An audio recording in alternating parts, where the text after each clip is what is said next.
नमस्कार। इस समय हमारे साथ भारतीय जनता पार्टी के राजकुमार कटारिया मौजूद हैं।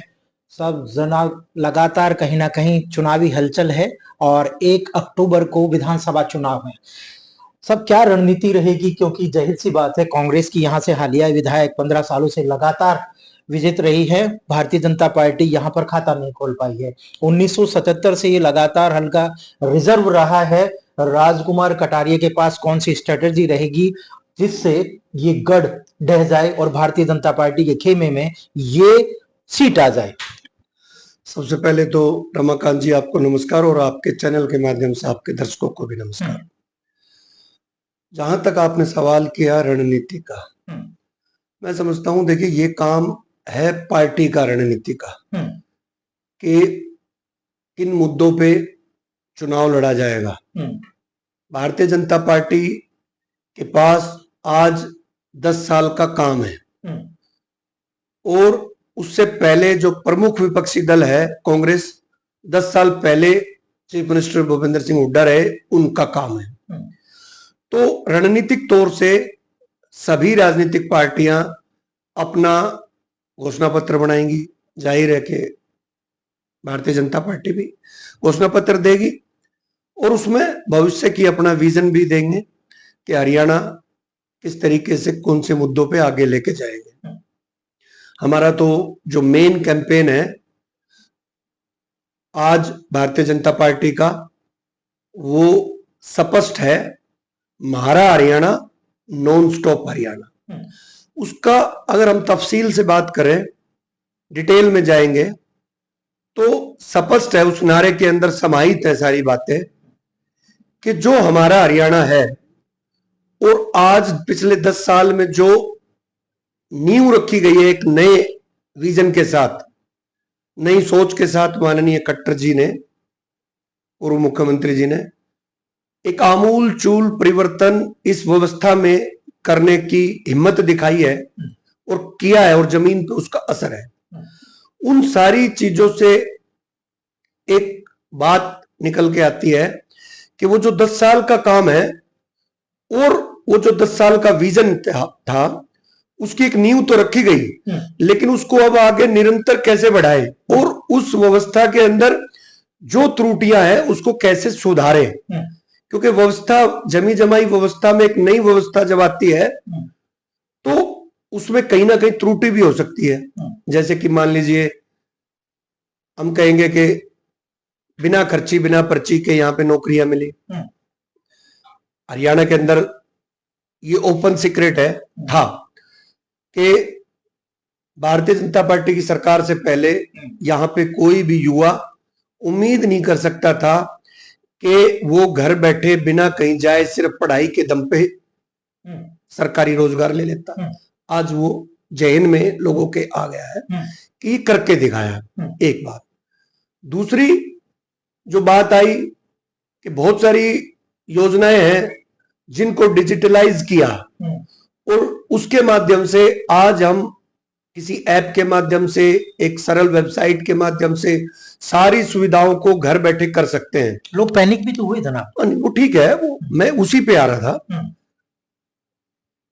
मैंने जो एक बात कही कि उसमें और कैसे सुधारा जाए।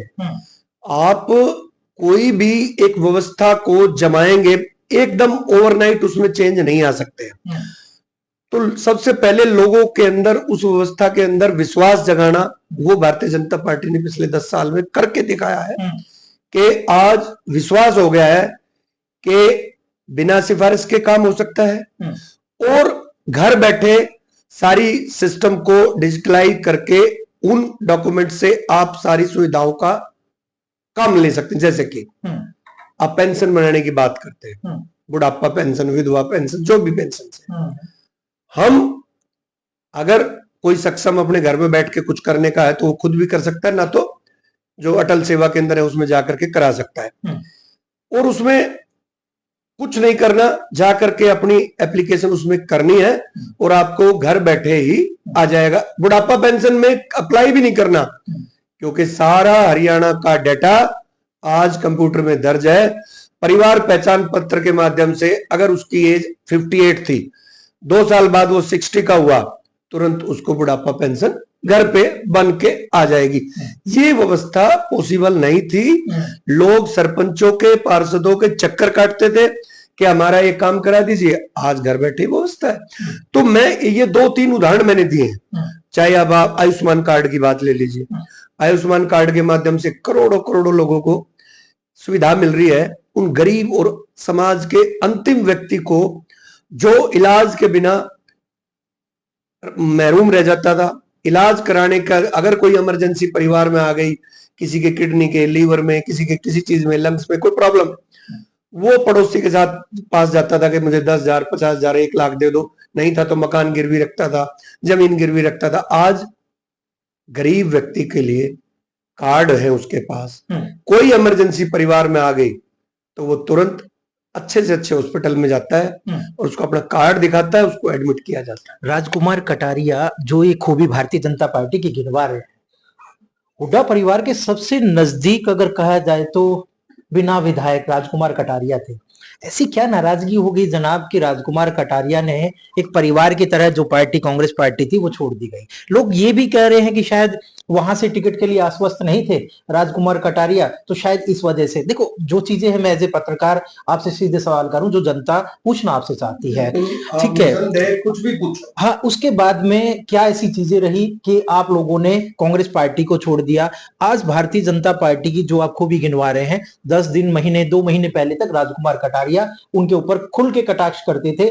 शायद विधायक से भी ज्यादा कटाक्ष अगर या सबसे ज्यादा अग्रेसिव रहे तो राजकुमार कटारिया रहे। और उन्होंने गलत का भी, मैं एक चीज और भी पॉजिटिव आपकी रही कि आपकी खुद की विधायक जो कांग्रेस पार्टी से पहले थी, वो अगर कुछ गलत कर रही थी तो राजकुमार कटारिया एक ऐसे योद्धा रहे कि उन्होंने खुलकर लामबंद होकर वो खड़े हो गए। शायद वो वजह रही होगी कि विधायक से टकरा गए जनाब। देखिए, जब आप राजनीतिक जीवन जीते हैं उसमें कोई छुपी चीज नहीं होती। और राजनीतिक जीवन में सबसे बड़ी जो बात होती है वो जवाबदेही जनता के सामने होती है। चाहे आप विधायक हो, चाहे आप कार्यकर्ता हो, आपकी जवाबदेही पार्टियों के साथ साथ जनता के सामने भी है। जब हम जनता में जाते हैं, पार्टी का प्रचार करते हैं, तो लोग हमारे से सवाल भी पूछते हैं और सवालों के जवाब दिए जाते हैं। जब मैं बीइंग ए कांग्रेस कार्यकर्ता लोगों के पास, गांव में, जो ये जज्जर कस्बे में, मोहल्ले में लोगों के पास हमने अप्रोच किया कि भाई हम आपके पास आए हैं और आप जो है, हमारा ये विजन है, तब लोगों ने सवाल पूछने शुरू किए कि भाई जज्जर 15 साल से परेशान था और आपके यहाँ पे आप सत्ता से मतलब 15 साल से विधायक और मंत्री भी रहे। तो लोगों के सवाल जो है, इस शहर की वस्तु स्थिति हर गली गली में लोगों को पता था कि यहाँ संभालने वाला कोई था नहीं। अब सवाल ये आते थे कि लोग कहते थे कि विपक्षी दल है, विपक्षी एमएलए है, विपक्षी पार्टी का एमएलए होते हुए भी उसकी जिम्मेवारी बनती है कि वो मौजूदा सरकार से कोऑर्डिनेशन करके जो जरूरी मूलभूत सुविधा है, सड़क है, पानी है, बिजली है, इन मूलभूत सुविधाओं के ऊपर फोकस करे और अगर अधिकारियों के माध्यम से उन चीजों का समाधान ना हो तो विधानसभा में विधायक तो कहती हैं जनाब कि भाजपा के लोग काम नहीं करने देते थे, मैं तो काम करना चाहती थी। उसी पे आ रहा हूं कि मुद्दे को विधानसभा में उठाए। नहीं, ठीक है, आपकी सरकार नहीं थी, मुद्दे वहां से समाधान नहीं मिले, तो फिर लोकतंत्र में अंतिम बात क्या है, अंतिम रास्ता क्या है लोकतंत्र में? लोकतंत्र में अंतिम रास्ता सड़क पे आने का है। अगर मैं कल इस जनता के आशीर्वाद से अगर मैं विधायक हो जाऊं और मैं अगर मुझे मौका मिल गया विधानसभा में विपक्ष में बैठने का मिला, तो मैं ये अपनी जिम्मेवारी से कैसे भाग सकता हूं कि मैं ये कह के पल्ला छुड़ा लूं कि मैं विपक्ष में बैठा हूं, मैं कुछ नहीं कर सकता। मेरी जिम्मेवारी है कि मौजूदा सरकार के ऊपर दबाव बनाऊं और अगर वो ना करे तो मैं सड़क पे जनता के साथ आकर के धरना दें। जब हम गांव में थे, कांग्रेस के प्लेटफॉर्म पे गए, लोगों ने कहा कि हम परेशान हैं, मौजूदा विधायक से हमारी सुनती नहीं, फिर हमने लोगों को लेकर के झज्जर के अंदर प्रदर्शन किया और उसका रिजल्ट आया। जैसे ही प्रदर्शन हुआ वैसे ही प्रशासन ने देख लिया कि आज अब जनता की आवाज उठाने वाला झज्जर में कोई आदमी आ गया है तो आपको डिलीवर करना पड़ेगा, और वो हुआ। विद इन 6 मंथ्स झज्जर का सर्कुलर रोड जो है बन करके तैयार हो गया, नहीं तो चलने की जगह नहीं थी। तो चीजें, ये एक उदाहरण है। अगर ज्यादा मौका मिलता तो हम उस पर और अच्छे रिजल्ट आते, गांव में भी ये काम करते। तो इन सारी चीजों का राजनीति में यही है। ये नहीं है कि आप एसी के अंदर बैठ के जो है कंफर्ट जोन में रहो और जनता को सिर्फ और सिर्फ चुनाव में ढूंढो और किसी एक लीडर की सरपरस्ती में जो है ना आप उनकी चमचागिरी कह दें या उनकी शागिर्दी कह दें, वो एक ही तरीके की बात है। और अपना एक उनका चिट्ठी या उनकी जो है टिकट लेकर के आ जाओ और उसके बाद जो है ना फिर जनता से वोट लेकर के और फिर अपने मतलब को सीधा कर ले, तो ये ठीक नहीं है। राजकुमार कटारिया झज्जर से विधायक के दौर में है, अगर पार्टी टिकट दे दी तो आप जाहिर सी बात है प्रबल दावेदार भी है और आप चुनाव को अच्छी से जीतेंगे भी। लेकिन राजकुमार कटारिया सोनीपत रहते हैं तो लोग ये भी कहेंगे क्या हमें सोनीपत जाना पड़ेगा उन लोगों के काम कराने के लिए? तो एक बार ये भी थोड़ा सा बता दें कि आप यहीं रहेंगे या सोनीपत लोगों को मिलना पड़ेगा। इस बात का बहुत अच्छे से जवाब देता हूं आपको। हाँ, ये बात सिर्फ और सिर्फ इस मद्देनजर की जा रही है कि मैं टिकट के कंसीडरेशन में बहुत सीरियस कैंडिडेट हूं भारतीय जनता पार्टी में, और जो आपके कुलीग होते हैं पार्टी में, ये टिकट की लड़ाई के अंदर कोई ना कोई बात उठाई जाती है, वो तो एक मतलब एक स्वाभाविक है, मैं उस बात का बुरा भी नहीं मानता। लेकिन बात रही सोनीपत और झज्जर की। व्यापार करने के लिए बिहार से लोग हरियाणा आते हैं, दिल्ली आते हैं और फिर अपने घर भी जाते हैं, कनेक्ट रहते हैं। एक चीज, मेरा व्यापार सोनीपत में है, मेरा घर भी सोनीपत में है, बनाया है मैंने वहां पे। लेकिन मैं उन लोगों से आपके माध्यम से पूछना चाहता हूं कि क्या मेरा झज्जर में घर नहीं है? मेरे पेरेंट्स यहां रहते हैं। मेरे सोनीपत के घर का नाम है गंगा निधि, सेक्टर 15 पार्ट 4 43B। मेरे यहाँ पे सीताराम गेट में जो घर है उसका नाम भी गंगा निधि है, उसमें लिखा हुआ है कोई से, गंगा मेरी माँ का नाम है, निधि मेरी बेटे का नाम है। तो मेरे फादर यहाँ रहते हैं, मदर यहाँ रहती हैं, ब्रदर यहाँ रहते हैं, इकट्ठा ज्वाइंट फैमिली है हमारी। तो कोई ऐसा नहीं होता है कि राजनीति में आप जो है व्यापार को बंद कर दो और आप जो है इस कारण से सब कुछ जो है ना उस बात पे, तो दो ठिकाने भी हो सकते हैं आदमी के, संभव है। और आज के दौर में सोनीपत 45 और 50 मिनट का रास्ता है। तो अगर मैं एक दिन अगर अपने घर को भी संभाल लूं, मेरी वाइफ की जॉब है वहां पे, बच्चा भी पढ़ता है, तो ये कोई बेमानी सी बातें हैं कि आप सेवा नहीं कर सकते। माननीय प्रधानमंत्री जी गुजरात से जाकर के बनारस में तीसरी बार सांसद बने हैं, तो क्या ये मानने के उनके लिए संभव नहीं है? मैं जब पार्षद का चुनाव लड़ रहा था उससे जस्ट 1 महीना पहले मैं जब वकालत में आया था, मेरे मोहल्ले में एक पाइपलाइन जो है सालों से खराब हो रही थी और गंदा पानी उसमें नाली का आकर के पानी के पीने की उसमें मिक्स होकर के सुबह सुबह लोगों को गंदा पानी घर में मिलता। कोई भी व्यवस्था ठीक नहीं हो रही थी कि भाई किसी तरीके से वो बदली जाए। मैं एडवोकेट था, नया नया प्रैक्टिस में आया था, मैंने बजाय वो रास्ता लेने के, क्योंकि मैं रिप्रेजेंटेटिव था नहीं, मैंने ढा करके कोर्ट में केस डाला। और एक्सियन रिकॉर्ड की बात है, फाइल भी पड़ी होगी अभी भी कोर्ट के रिकॉर्ड रूम में, एक्सियन PWD एक्सियन ये जो है आपका वाटर सप्लाई जो होता है उनको कोर्ट में खड़ा कर दिया और जो है कोर्ट के LC अपॉइंट करा करके पानी भरवाया वकील से और वो सैंपल लेके आए कि देखो लोग कैसा पानी पी रहे। कोर्ट ने सोशल इशू होने की वजह से तुरंत जो है राहत दी कि 15 दिन के अंदर अंदर पाइपलाइन बदल के और रिपोर्ट करो, अदरवाइज जो है आपके खिलाफ क्रिमिनल कार्रवाई की जाएगी। तो मेरा कहना यह है कि काम होना चाहिए। मैं बीइंग एडवोकेट मेरा एक्सपोजर है।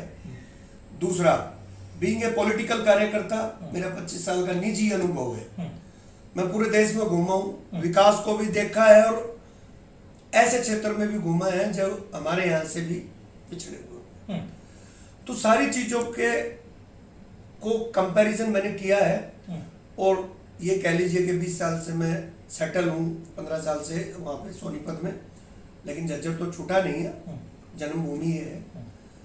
तो वहाँ का कंपैरिजन मैं करता हूँ कि मैं अपने शहर से अगर मेरे को जिम्मेवारी मिलती तो मैं इसको कहाँ देखता हूँ, वो मैं आज कंपैरिजन करता हूँ। तो वो मेरे जहन में है कि इस शहर की एक छोटी सी बात है, अगर आप लोगों के पास समय है वो रिकॉर्ड करने का। हाँ बिल्कुल। नहीं तो लंबी हो जाएगी वीडियो। ये शहर जो है एक टीले पे बसा है, नवाबों का शहर है, पुराना शहर है। और उसके बाद आज जैसे जैसे जब हम आज़ादी के बाद की बात करें, लोग गांव से आकर के शहर में बसे, झज्जर के आउटस्कर्ट्स में जो है कॉलोनीज बसी और सेक्टर भी अभी डेवलप हुआ है, एक ही सेक्टर डेवलप हुआ है प्लानिंग थ्रू। झज्जर के अंदर जब भी बारिश होती है, क्योंकि ये शहर ऊंचा है, पुराना शहर, वहां पानी एक बारिश होती है और सारा पानी 5 मिनट में शहर के चारों तरफ उतर जाता है। और चारों तरफ उतरते ही लोगों में अभी तक ये किसी प्रशासन ने ये नहीं सोचा कि इस पानी को जल्दी से जल्दी बाहर कैसे पहुंचाया जाए, क्योंकि ये पानी जो है, और अगर शहर फ्लैट होता तो उस पानी को एक ही जगह से नहीं निकालना था। इस शहर की मजबूरी है कि इसको तुरंत नीचे पानी आएगा और उसको तुरंत बड़े सिस्टम से बाहर ड्रेन करना पड़ेगा। तो मैं समझता हूं कि अभी भी इसमें जरूरत है अच्छी प्लानिंग की, कि उस कैपेसिटी के नाले बने और शहर को तुरंत बाहर पानी लेके जाए। नहीं तो बारिश होने के बाद अगले 5-6 घंटे तक पानी नहीं निकलता है। ये मेजर समस्या है। रही बात बस अड्डा, पुराना था वो नया चला गया। इस नए पुराने बस अड्डे की इतनी वैल्यूबल जगह है ये, इसको अभी तक पिछले 10 साल में कन्वर्ट हो जाना चाहिए था, लेकिन राजनीतिक इच्छा शक्ति नहीं थी यहाँ के विधायक में, और उस वजह से उसको उस जगह का, इतनी प्रीशियस जगह का यूज नहीं हुआ है।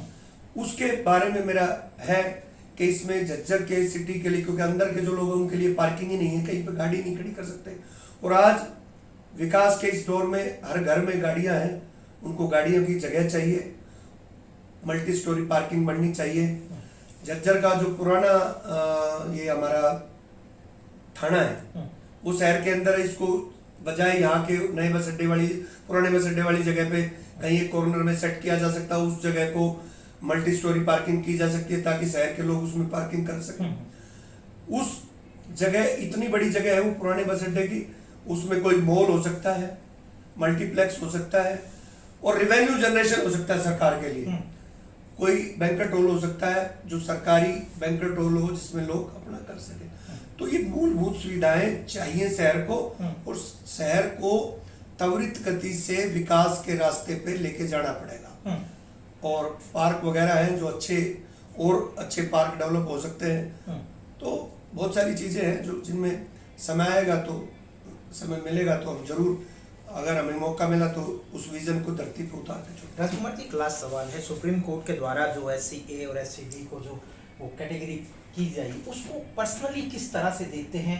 क्या ये सही है सुप्रीम कोर्ट का जो फैसला है? क्योंकि लोग अलग अलग तरीके से, चाहे वो आप एडवोकेट भी हैं, जाहिर सी बात है, तो बनती है एक टिप्पणी की किस तरह से उसको देखते हैं जनाब? देखिए, आज मेरे ख्याल में आज प्रदर्शन भी है। मैं समझता हूं इस बात को दलित जातियों ने, सभी ने गंभीरता से समझना चाहिए। हाँ। ये जो आरक्षण का मुद्दा है ना, हाँ। इसमें अंतिम व्यक्ति तक सबसे पहले फायदा पहुंचे, हाँ। वो व्यवस्था आज की जरूरत है। और उसी संदर्भ में सुप्रीम कोर्ट ने उस बात को रेखांकित किया है कि विकास की दौड़ नहीं है कि आज किसी भी प्रदेश में, मैं हरियाणा के संदर्भ में नहीं कह रही हूं, अब किसी भी प्रदेश का गवर्नमेंट जॉब का, क्योंकि आरक्षण तो गवर्नमेंट जॉब पे ही तो लेना है, बिल्कुल बिल्कुल, और गवर्नमेंट जॉब के डेटा हमारे पास अवेलेबल है कि कौन सी जाति के पास कितने रोजगार है। कितना ए ग्रेड का, कितना बी ग्रेड का, कितना सी ग्रेड का रोजगार डी ग्रेड का है, उसको बिना जाति जनगणना के साथ इसको जोड़ के आप सिर्फ जॉब अवेलेबल जो है आज की डेट में जो जॉब कर रहे हैं उनका डाटा उठा के देख लो और उस डाटे में देख लो कि किस जाति को कितना प्रतिनिधित्व मिला हुआ है और वहीं से आप जो है इस 20% आरक्षण को डिवीजन कर सकते हैं। बिल्कुल सिंपल है, एक ही दिन का काम है, लेकिन क्या है कि लोगों को भटकाने का काम कांग्रेस कर रही है कि जिस तरीके से संविधान बदलने की बात को फैला करके पार्लियामेंट में वोट लिया, अब फिर लोगों को खड़ा कर रहे हैं।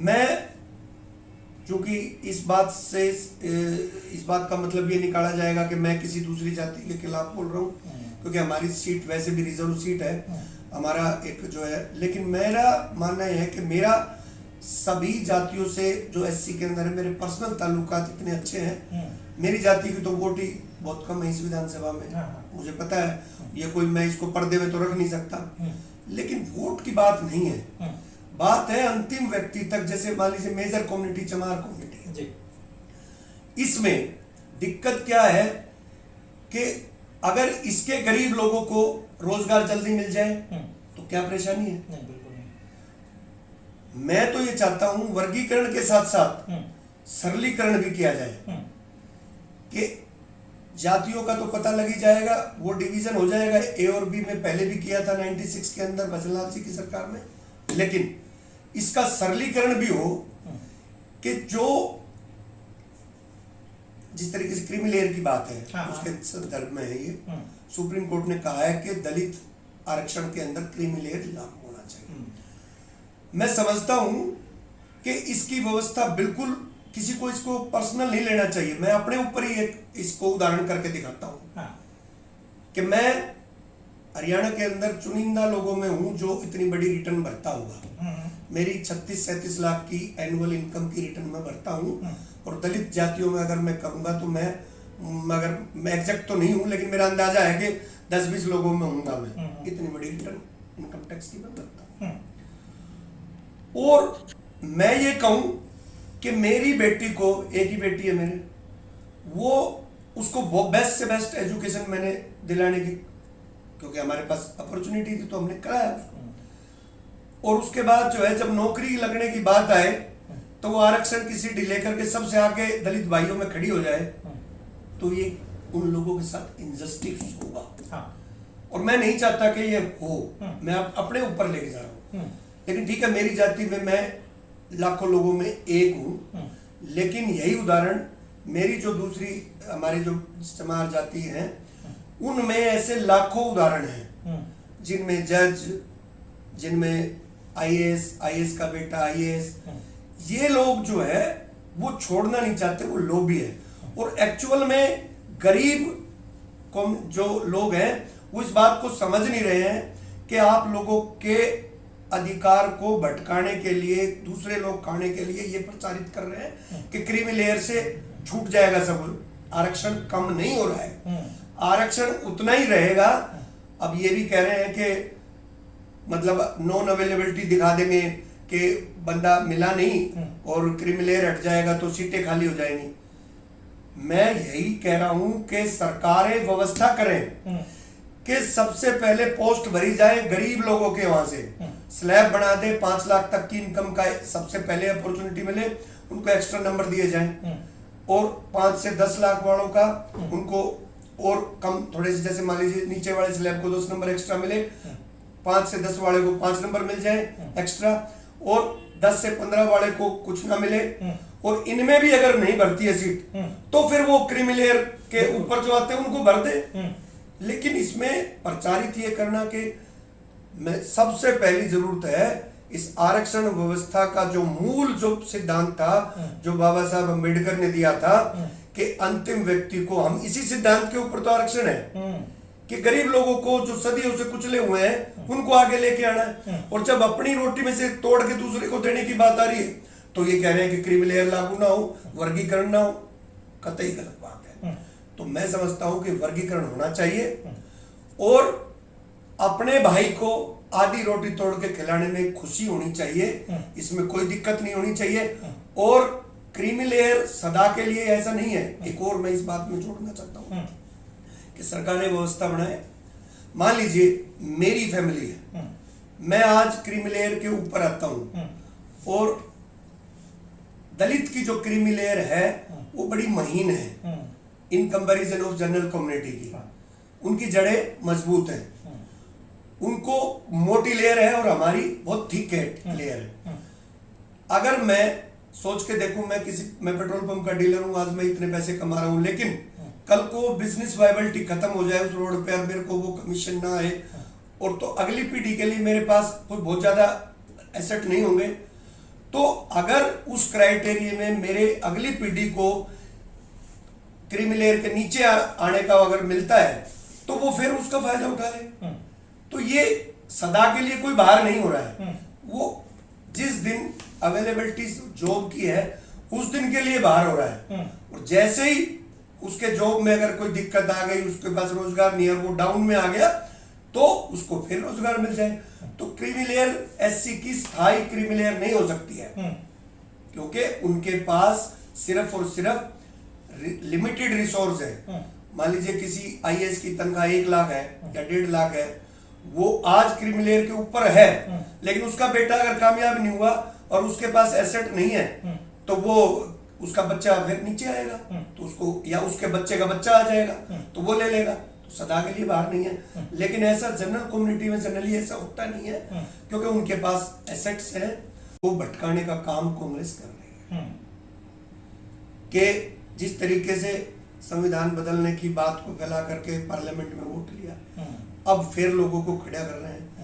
मैं चूंकि इस बात का मतलब ये निकाला जाएगा कि मैं किसी दूसरी जाति के खिलाफ बोल रहा हूँ, क्योंकि हमारी सीट वैसे भी रिजर्व सीट है, हमारा एक जो है, लेकिन मेरा मानना यह है कि मेरा सभी जातियों से जो एससी के अंदर है, मेरे पर्सनल ताल्लुकात इतने अच्छे हैं। मेरी जाति की तो वोट ही बहुत कम है इस विधानसभा में, मुझे पता है, ये कोई मैं इसको पर्दे में तो रख नहीं सकता, लेकिन वोट की बात नहीं है, बात है अंतिम व्यक्ति तक। जैसे मान लीजिए मेजर कम्युनिटी चमार कम्युनिटी, इसमें दिक्कत क्या है कि अगर इसके गरीब लोगों को रोजगार जल्दी मिल जाए तो क्या परेशानी है? नहीं, बिल्कुल नहीं।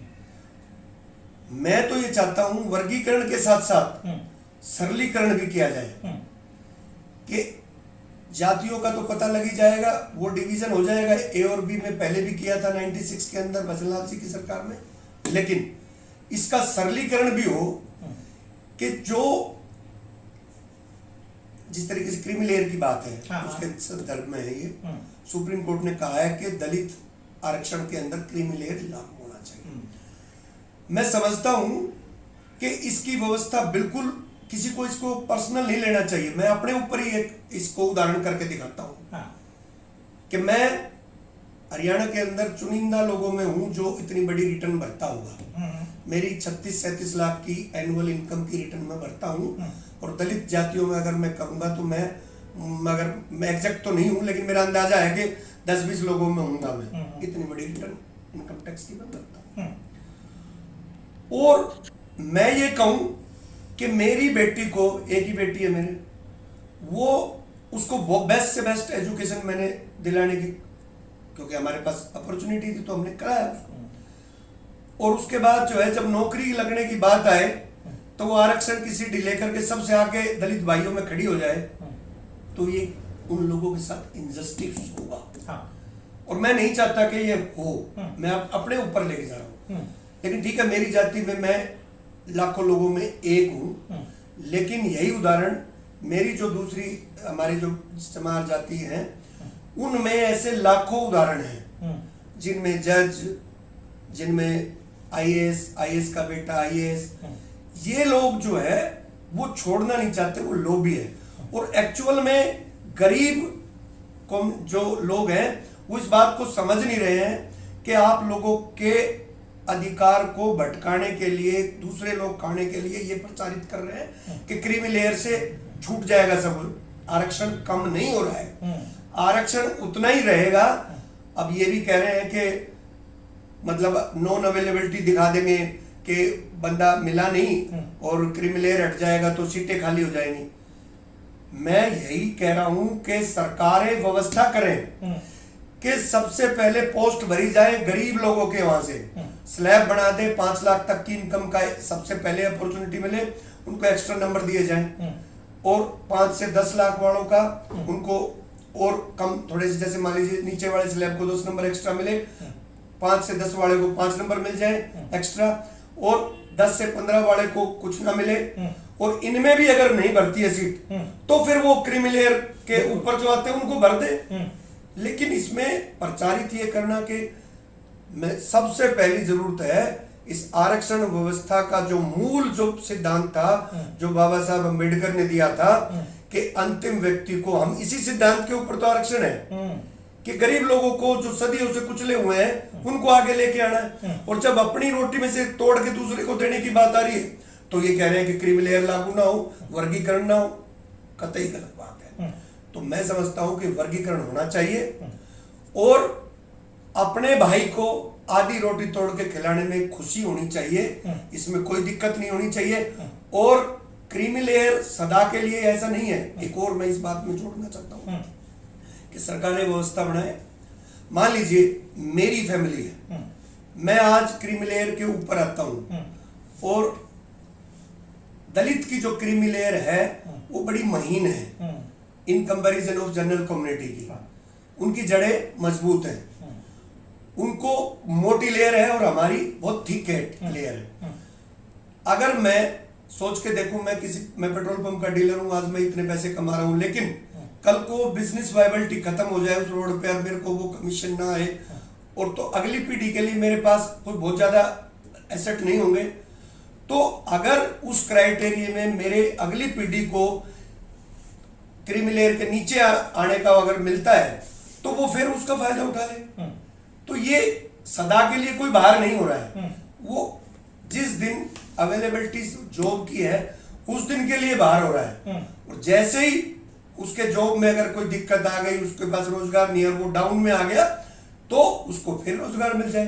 तो क्रीमी लेयर एससी की स्थायी क्रीमी लेयर नहीं हो सकती है, क्योंकि उनके पास सिर्फ और सिर्फ लिमिटेड रिसोर्स है। मान लीजिए किसी आईएएस की तनख्वाह 1 लाख है या 1.5 लाख है, वो आज क्रीमी लेयर के ऊपर है, लेकिन उसका बेटा अगर कामयाब नहीं हुआ और उसके पास एसेट नहीं है तो वो उसका बच्चा फिर नीचे आएगा, तो उसको, या उसके बच्चे का बच्चा आ जाएगा तो वो ले लेगा, तो सदा के लिए बाहर नहीं है। लेकिन ऐसा जनरल कम्युनिटी में जनरली ऐसा होता नहीं है, क्योंकि उनके पास एसेट्स हैं, तो वो एसेट्स की वजह से वो उस लेवल पे हमेशा एक रहते हैं।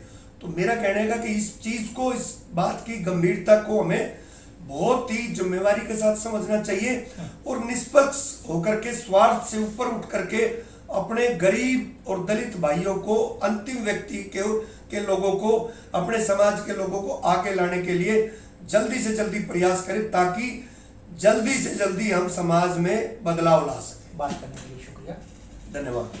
ये थे राजकुमार कटारिया और उन्होंने साफ तौर पर हर मुद्दे को बड़ी बारीकी से रखा। उन्होंने कहा कि झज्जर विधानसभा में जाहिर सी बात है कि अगर कोई विकास कराना चाहे तो जिस तरह से उन्होंने बताया कि जो थॉट थी इनकी वो भी बताया, और साफ तौर पर जो सुप्रीम कोर्ट का क्रीमी लेयर की जो बात थी बड़ी विस्तार से उन्होंने पॉइंट टू पॉइंट उसकी चर्चा भी की।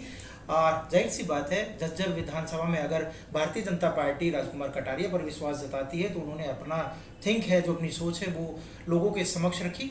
शुक्रिया।